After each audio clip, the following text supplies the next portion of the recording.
If you are a woman, a member of a minority group, or many other people that are somehow identifiably to others different, you likely have experienced one of those or several microaggressions, people talking to you nastily, insulting you in public space, or touching you inappropriately, or just interrupting you constantly to explain things that you thought you knew something about. Well, these microaggressions, says Eréndira Derbez, they're not micro, actually. Machismos cotidianos, everyday machismos, is her book, together with Claudia Garza, about these interactions and why they're so problematic in aggregate when they happen to people on an everyday basis, everywhere in the world, and often are normalized and naturalized and lead to problems in self-esteem, interaction problems with other groups, other people, and just doesn't make existence very nice for people affected by them. Today in our episode, we want to talk about these microaggressions, where they come from, what they imply, what we can do about them, and how interaction, especially in Mexico, but also in other places, can be made more livable among different people. Eréndira will join us for our episode today. We hope you like it. Enjoy.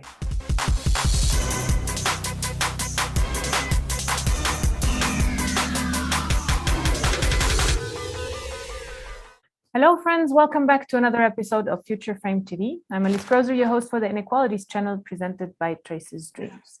I have the great pleasure today of presenting you to Eréndira Derbez, who is an illustrator and writer, a book author, and for media outlets in Mexico. She's Mexican, but she's currently based in London in the UK, and we're very happy to say hello to Eréndira. Hello, Alice. Thank you so much for having me. And we are very happy to have you here because we want to talk about your fairly new, recent book called They Are Not Micro, Everyday Machismos. In Spanish, it's called No Son Micros, Machismos Cotidianos, that you co-wrote together with your co-author, Claudia de la Garza, which was published last year, I think. Yeah, 2020. Yeah, now we are already 2020. Yes. Time flies. We would like to know a little more about your intention with the book and the origin of the book. Could you tell us the story behind? Well, the story of the book is actually very interesting because I just got very lucky. One day I decided to have all my pieces that I had done in different media together in a website. I just did it for organization, I think. I don't know why, but somehow that blog ended up in an editorial table. I don't know if it was a board or just like an editor desk, and he decided, it was a him back then, to tell me if I wanted to write a book. And he talked with my current editor, who is amazing, Fernanda Alvarez from Random House, Mexico. And they were talking about me, and they just wrote me once and told me, do you want to meet in a cafe in Mexico City so we can talk about a proposal? And I thought they wanted some illustrations because I'm an illustrator, and that is mainly my job right now, because, well, people know me because of my illustrations. And I thought they wanted a book cover. Of course, it's a very good gig. I'm going to do that. And I went to the cafe and they asked me if I wanted to write a book about what is called in Spanish micromachismos. That is micromachismos. I'm trying to translate it. And I said, yes, of course, but I want to write it with someone else, because I had two reasons mainly. One is that at the time I was studying my master's, well, my first master's at that moment, and I didn't have time because I was writing a dissertation. And the second thing that I thought is that, in a way, I'm still learning, and I really love to work with a peer, with someone else, because it's a way of, I don't know, improving what you know, and to work together is a team job. And also what I had learned about feminism is that knowledge is something that you produce with someone else. It's not just you by yourself. And I don't know, this idea of the author as the authority. Oh, I haven't noticed that there is a similarity between author and authority. That is very English. I don't know. I learned that in this moment. And Claudia back then was my professor at my master's.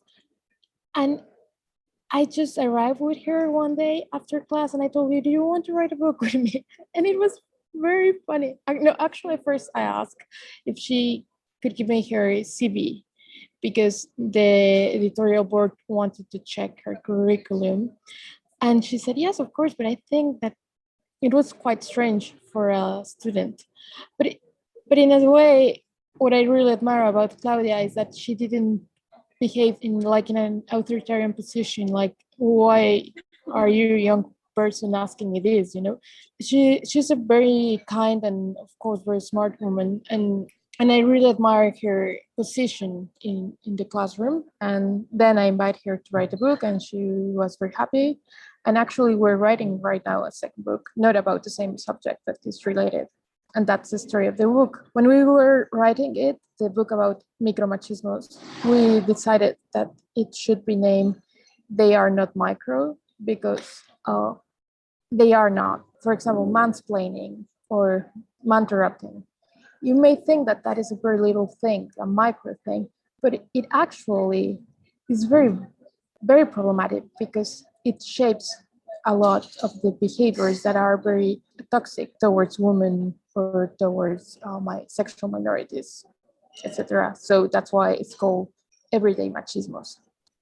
Okay, yeah, let's talk a little bit about, what it's about. The name is fairly straightforward. And we know from your explanation also that it's about, or it's related to feminist studies. It's about the everyday interactions between people of different genders. And it includes things like you were mentioning mansplaining and mentorrupting. And most people will probably know by now what this is, but could you quickly explain what it is and why these things appear in the book? What is the book actually about? Well, the book is about all the normalized actions that are like the foundation in a way of patriarchy as it works. Like right now, it's like all the apparently little things that you do that maintain these power relationships that inflict women, sexual minorities, and of course, racialized people, naturally. And for example, interrupting is very common, like everywhere. If you go to a classroom, there is always, when a woman, for example, tries to explain something, there is always like a guy who interrupts and explains actually the same thing or says the same thing. It happens a lot in, for example, in politics, in every single appearance of a woman on a powerful table. You experience that so much. And it actually is very problematic in many ways because it's a way of telling you as a woman, you don't know enough. You don't deserve a place in this table. And that happens everywhere in academia is very normal. One thing that I will like to say now that I'm speaking in English is that this is a problem that happens everywhere.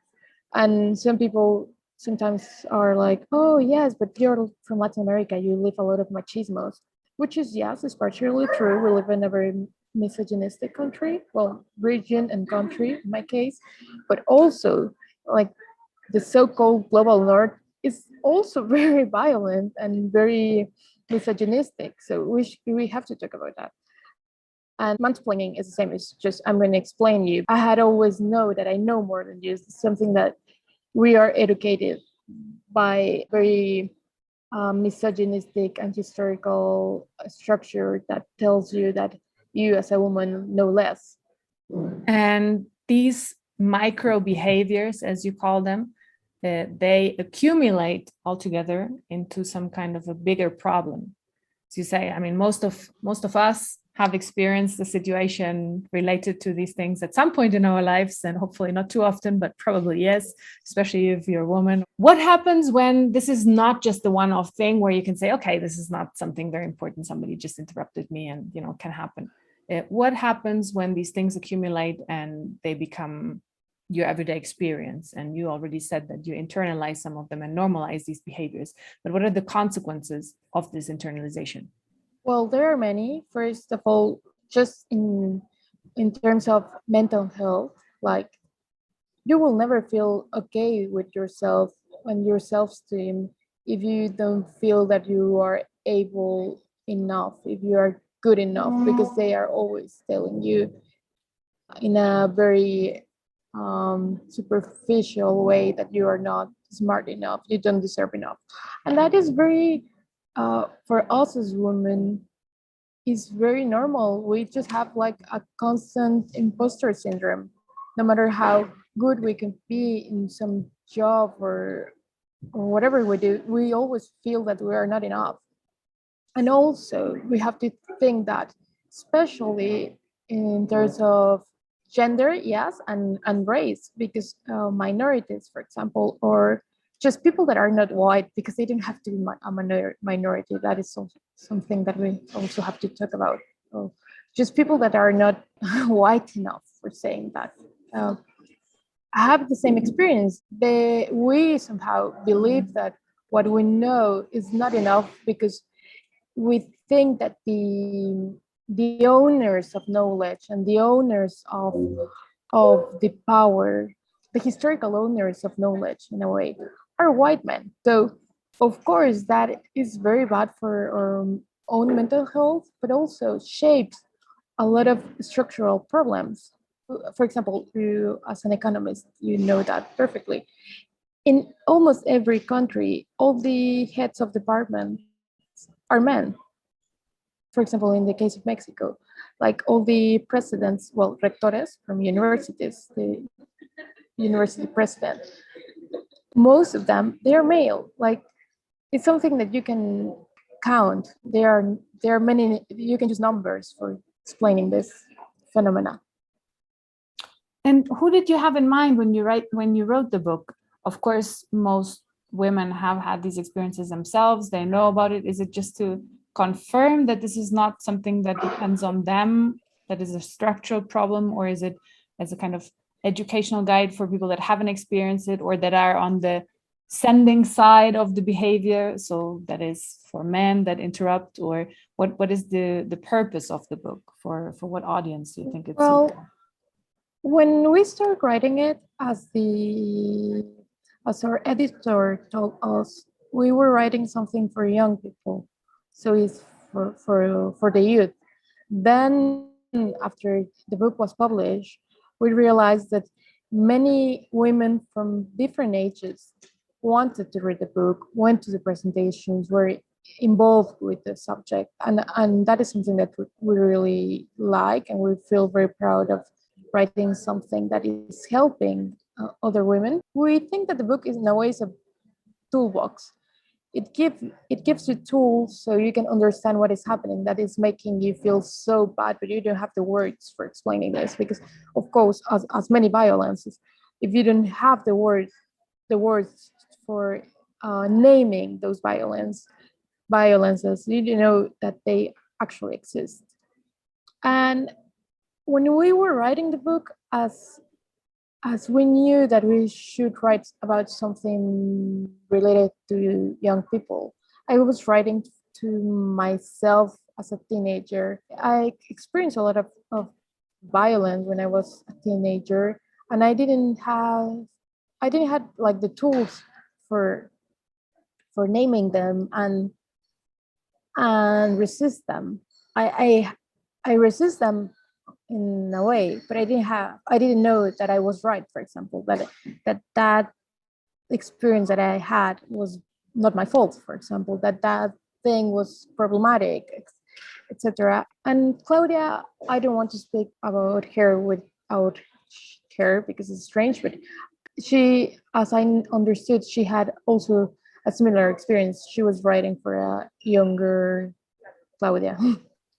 Yeah, that is very helpful, maybe to have somebody concrete in mind for this Yes. for the writing. But what was the overall response, also from people that are maybe not so informed about these things? Well, I have to say that it was very surprisingly good. Like, of course, I was very nervous. It is actually my first book, my first publication. I had done a couple of things, but not like a book with my name on the cover, which made me feel a little bit nervous about it. I have to say that I'm still not very excited about it. I'm happy for the book, but it's not like a big deal for me. Oh yes, it's a book. I don't care that much about the book, but I really enjoyed the response. For example, all the there are some universities that quote the book in their guidelines against, for example, sexual misconduct, and they quote our book, telling, well, they are not micro because this, I don't know, example is very problematic in this case. In the presentations, we didn't have many in person because of COVID. So I had to say that I was very excited because there were many people. We had three, and it was crazy because, for example, in the one that was like main presentation, one person of the tutorial told us like, you have to invite an influencer because no one know you guys, and if you want to have like the room crowded enough, because it's a very big place, you will need a famous person. Okay, I have nothing against famous person, but I don't want to invite someone that who is not related to the book.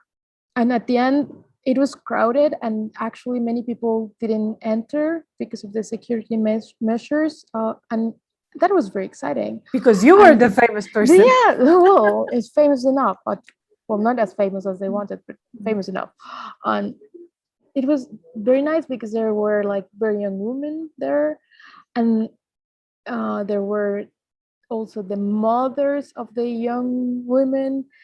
So it was lovely to see like the grandmother, the mother, and the daughter in the presentation. That was something that, of course, was one of the most amazing things. It's a way of saying, I don't know, it's like I felt that my job was done. And also, we had one presentation in Chiapas, southern Mexico, and and also like the range of of ages was very cool, and I really like that, knowing that the book is helping someone. That is why we wrote it. And I do think that if you have the privilege to learn something, to go to school, in my case, to get some scholarships that allow you to learn more and more, you have to do something with that knowledge, and dissemination is very important. I feel very happy about, I don't know, being able to study. Something that I know is, it should not be a privilege, but it is, mainly because in Mexico, many people, not just women, cannot afford to continue their studies. Or in my case, for example, my grandmother, for example, she wanted to study more, like she didn't have the opportunity. So I feel, or even my mother. So I feel like what I'm learning in a way has to give back to the society and to, well, my family in a way, the people that I come from. The community. The community, yes, that's a very important word.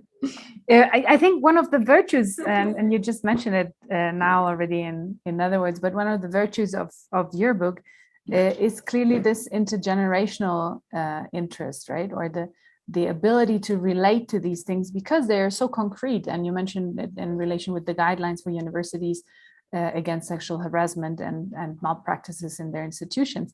The virtue of the book is precisely that it's concrete enough for you to know that these are examples of the misconduct without having to understand a whole lot of theoretical baggage in order to express it, right? So it's clear, it's straightforward, it's direct, it's understandable for youth and for not as young generations likewise.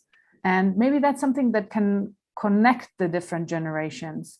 I'm thinking about the context of Mexico, where there is a very big difference today between young women and women of other generations in terms of their living conditions, in terms of standards of life, but also the everyday experiences, right? But that's something that kind of connects them because they all have this experience and people today still have these experiences. Is that something that you would subscribe to? Yes, definitely. In Mexico is very evident, but it's something that happened around the globe. Internet changed things. Like nowadays, you can watch a TikTok of a young woman explaining what is, I don't know, intersectionality. I just remember one that I watched about. Very is very short. Of course, it's a TikTok, but she did a very good summarizing of Grimshaw's very long paper. So in a way, now we have more information and very interesting information. Also very non like fake news. Like not real information, but we can find things on Wikipedia, for example. We have that access that we didn't have when, for example, when I was younger and I was studying in Veracruz, in southern Mexico. When we needed a book that it was not in the university library, sometimes we didn't get it, and not like very difficult books. For example, I remember that we needed to read Garcia's Canclini book of Culturas Híbridas, which is very well known in Mexico, and we couldn't find any place like in the city center. And nowadays you can download the PDF or buy the ebook if you have money enough. And that is my experience. I was born in the 90s. For example, my mother told me that when she was studying she studied in UNAM, photocopies were very luxury. Like, oh, you had to photocopy. It's like if you were, I know, like having, I don't know, like a treasure. Oh, please pass me. I promise that I will care of them. So of course there's a generational gap that in terms of technology and media that of course change a lot of things. And in Mexico, I had to add that we already had like a very violent regime, like a political regime that was very conservative. Is in a way politics in Mexico still very conservative. And for example, the way that society has changed in terms of, for example, sexual rights, abortion, and is so big. Things had changed. For example, I want to think about my family because it's what I know the best. Nowadays, I can talk not not with my parents because my parents are very open minded, but with other members of my family about intersexuality, about bisexuality, about trans rights, and they will try to understand in their way. 10 years ago, that was maybe impossible. Uh, Nowadays, some people that were very anti-abortion when the abortion bill passed like 11 years ago in Mexico City, now you can have a proper conversation about misoprostol and they will not get very angry or scared. I have to say that things had changed. We need more changes, but I want to say that we had improved in a way. Are you optimistic about the future? Oh, no, because of climate crisis. And it's very hard to be optimistic in a country as violent as Mexico. Actually, I wake up like very sad. Like this year has been horrible in terms of security.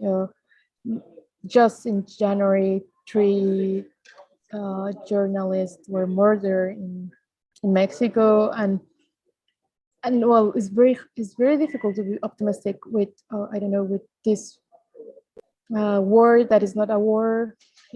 This amount of violence, with all the drug policies that are not working at all, and it's hard.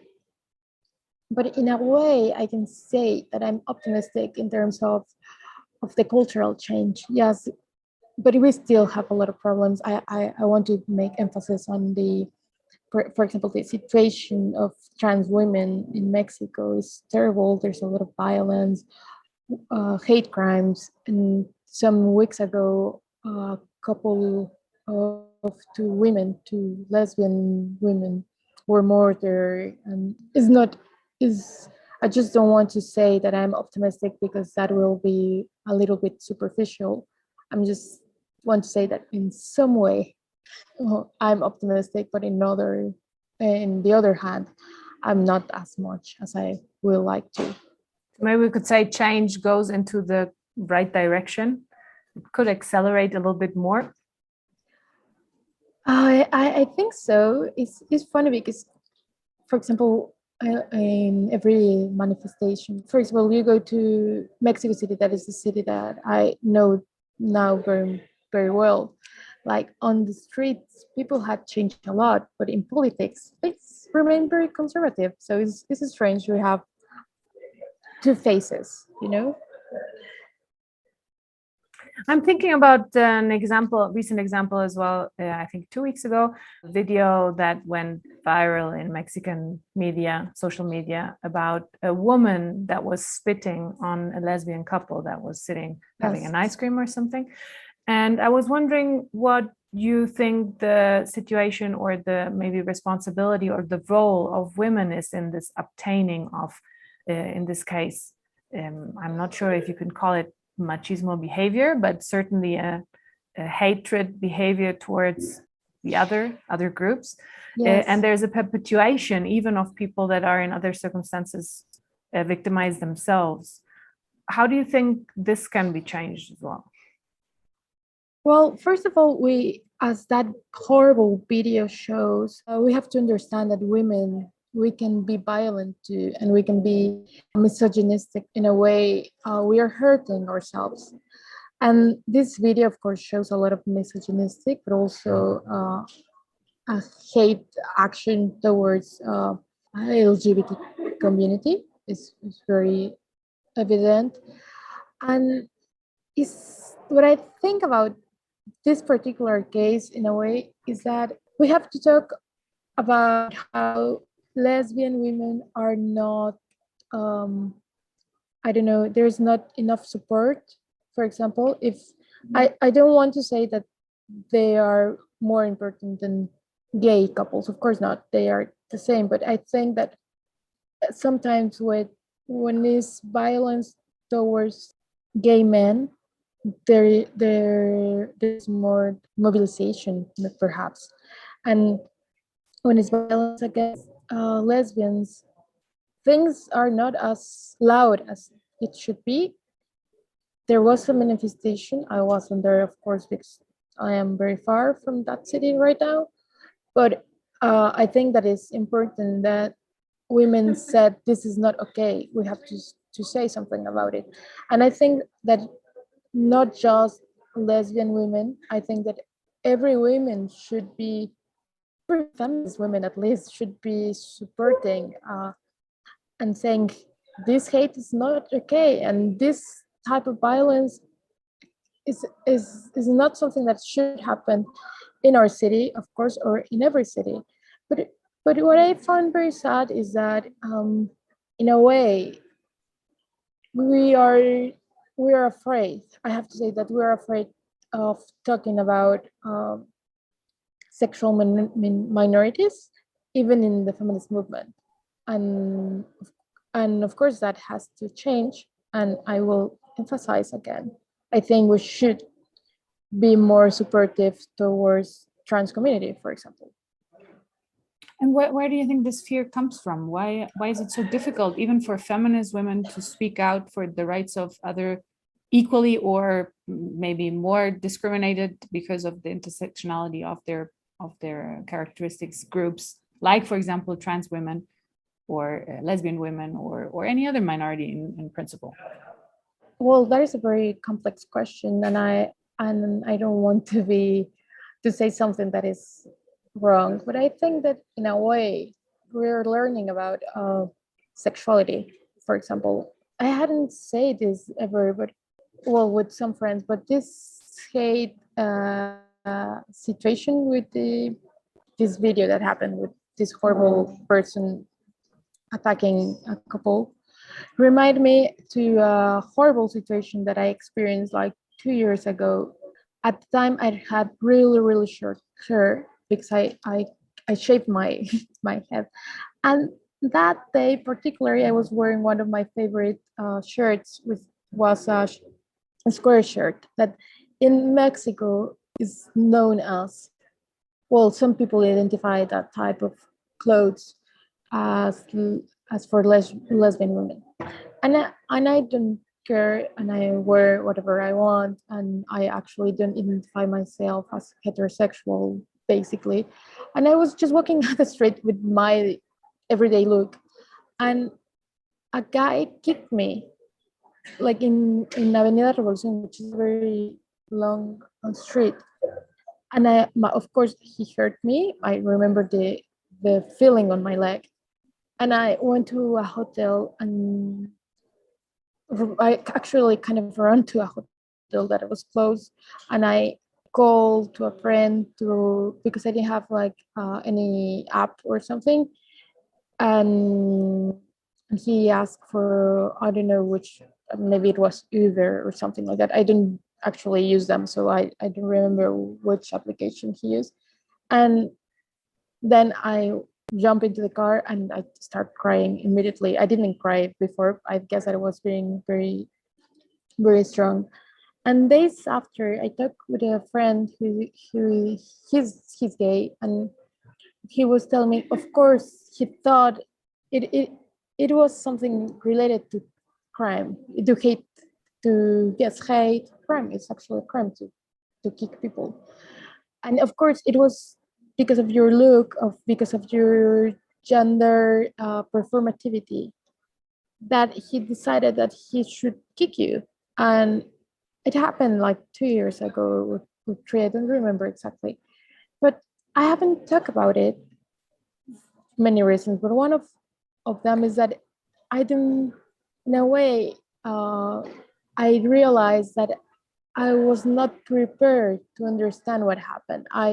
I think that there's a gap in my education for understanding at the moment that was maybe or were almost surely misogynistic against lesbians act, lesbophobic act. And as I see in talking with friends and with lesbian friends, it's not that strange. Maybe in Mexico City, in some neighborhoods, you feel more free and people are more open-minded.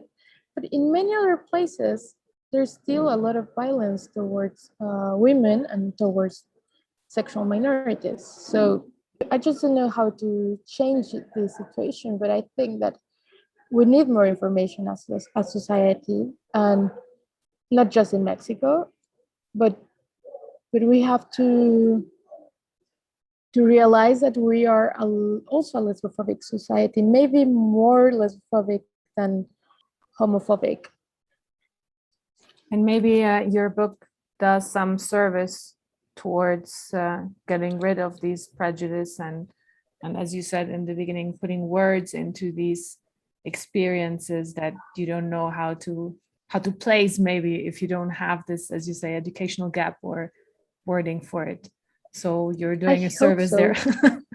I really hope so. But also Claudia and me, I actually haven't talked with Claudia about her sexual orientation, but we had almost had like boyfriends, like male couples. So we don't think that we have to talk in the name, of course, of other sexual orientations, because that will be, of course, very problematic. But we do talk about I don't know, violence towards LGBTQ community, because it's very related with misogynist acts. But of course, actually, now that you say this, we think that our book should be one of the many books written about everyday violence. And there's, I don't know how to say that. I would love to read a similar book written by a lesbian author. Of course, I read lesbian authors, and I really appreciate them thoughts, but I would love to read more from, I don't know, like a Mexican writer who's writing about everyday violences. Let's hope that somebody out there gets motivated to write a book like that. Yes, I think that there are many. I just think right now about my friends who are women and happen to be lesbian. I think that they are very capable and very smart, but I hope that, for example, publishing houses allow them, well, not allow them, give them the space to write, to publish the book, because that is the other thing. Like there's so much talent in Mexico, and there are many very, very clever women who write, and it's a nightmare to find who want to publish you. Speaking of talents, I mean, one of your other main talents is the visual, and as a visual artist or illustrator, how do you relate to this idea of an image speaks the same as 1,000 words? And now you wrote a book as well, and usually you're used to putting it into one image. What was the experience there? Well, I have to say that I'm a very visual person. I actually my undergraduate was in art history. I'm always thinking of images, but since I was a kid, I love to draw. I drew a lot when I was a kid, so I was very good at doing that, and mainly my school notes were, even like chemistry books were like crowded with images and words. So it was very natural for me. I just start drawing and explaining concepts with images, and once my hobby became in a way a profession, so I opened a studio with my partner, my whose name is Alfonso Flores, who is amazing, and he's from Mexico City. And he's from Estado de Mexico, but he lives and works in Mexico City.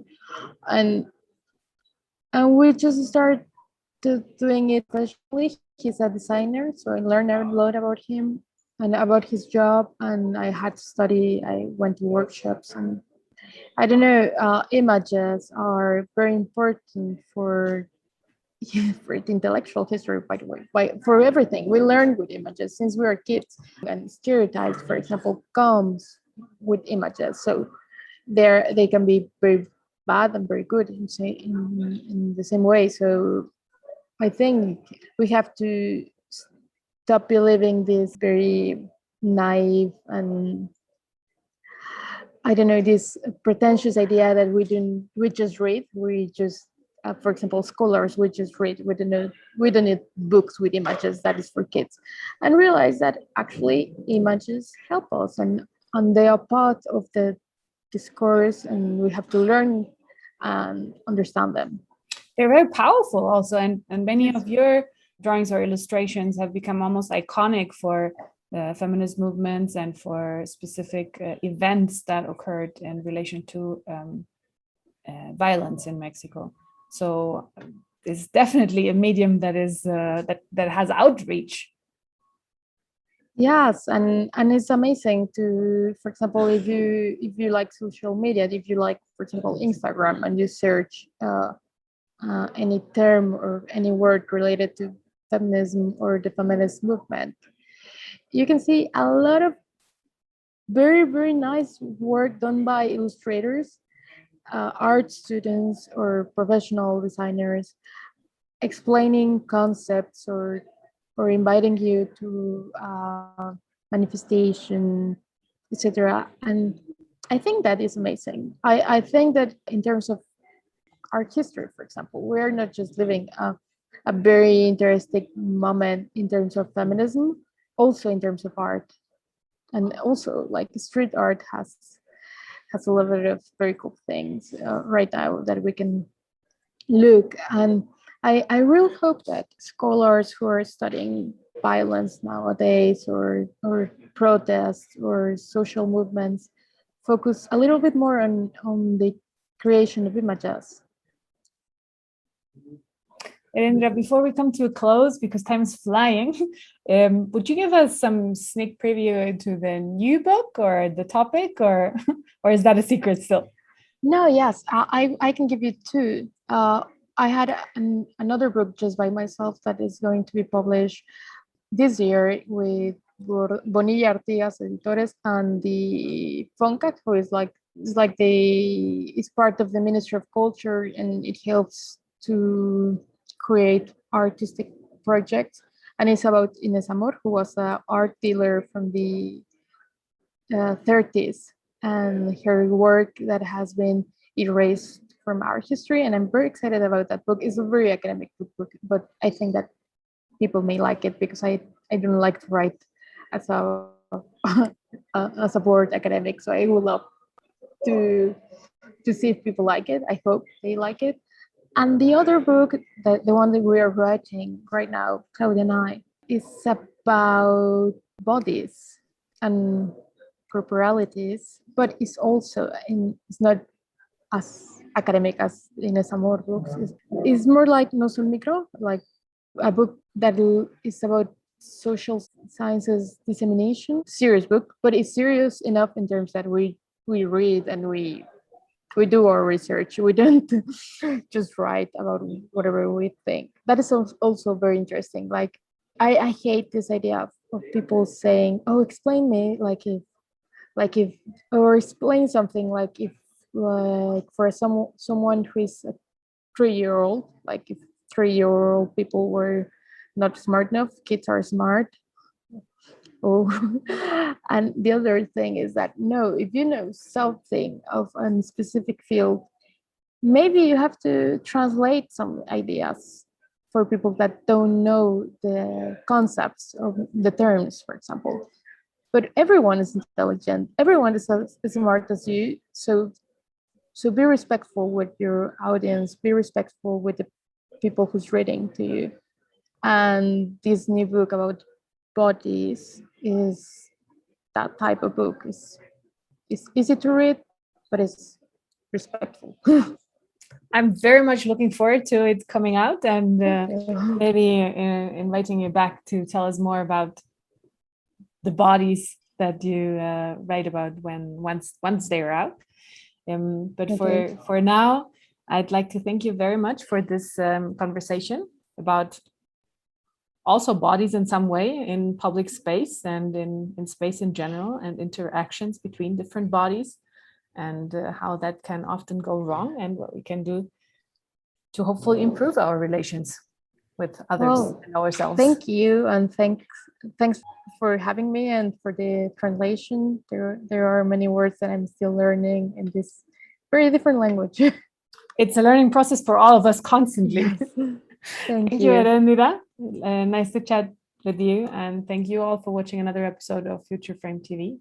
I'm Elise Krozer, your host for the Inequalities channel. And if you want to know more about inequalities, we will have another episode coming out soon. And you're very welcome to join us again when we talk about inequalities again at Traces.Dreams. Have a nice afternoon, and we hope to see you soon. Bye-bye.